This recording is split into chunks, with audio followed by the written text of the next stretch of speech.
Wolfgang, Keith Perry here, WolfPack Sledgehammer Specialist, with your Primal Fitness Tip of the Week. And this week, we're going to be talking about my favorite sledgehammer smashes.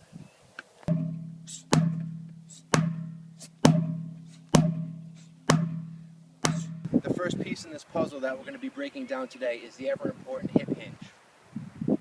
Not just with sledgehammer smashes, with any athletic movement that you do, the hip hinge is one of the most important movements that you can focus on. Simply put, the hip hinge, the first movement that you make, your hips break backwards. You're not just bending from the knees, okay? I'm going to show you what it looks like when I'm knee dominant and I'm not using proper hip hinges.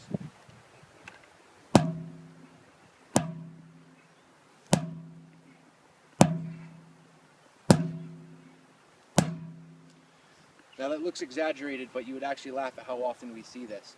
Now I'm going to show you what it looks like when I'm properly hinging my hips.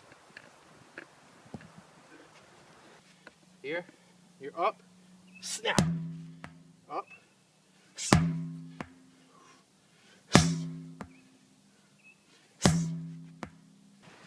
So the first thing that we're going to do, so that you know what we're talking about, I want you to stand up, stand straight. Your feet just a little bit wider than hip distance. Take your hands, knife edge, right along the bones, right where your hip flexors are. And you're just going to sit back, and as you sit back, I want you to pinch your fingers. If you're not able to pinch your fingers, that means you're knee dominant, okay? So you're right here, right in that socket, back. Come back up, back down.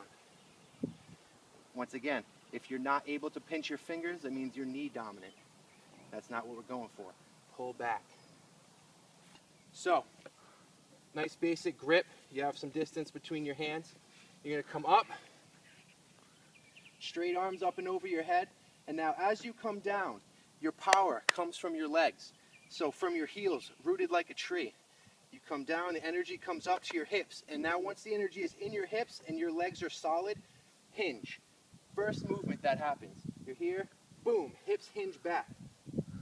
As your hips hinge back, that allows your core to be lengthened. That brings your shoulders down, it stretches your lat muscles and everything, puts it all together. So as you come down, boom, it's like one synergistic movement. Hips back up, comes back, everything tightens up. The first movement is in the hips.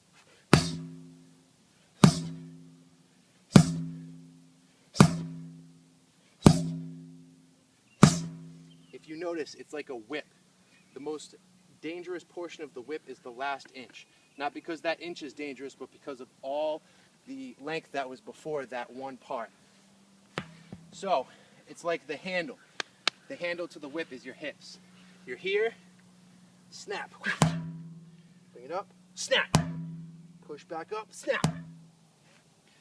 Now I want to say specifically that there are many moving parts in this sledgehammer smash. So as you're seeing me doing what I do, you're going to know that there are many more things that I can do to explain how to properly do the sledgehammer smashes. But for this video, we're focusing on this one specific movement. In the future, we'll be bringing you piece by piece more how-tos of how to get this entire movement down pat.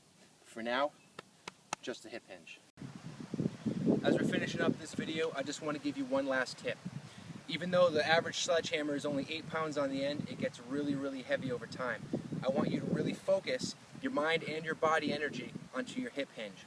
So in order to get proper reps and do them correctly over and over again, if this gets too heavy for you, use a bat. They're basically along the same lines. You get to use the same motion, same energy, same everything, just without the weight on the end. Remember this. In order to get really strong, you don't have to lift weights. You have to lift weight.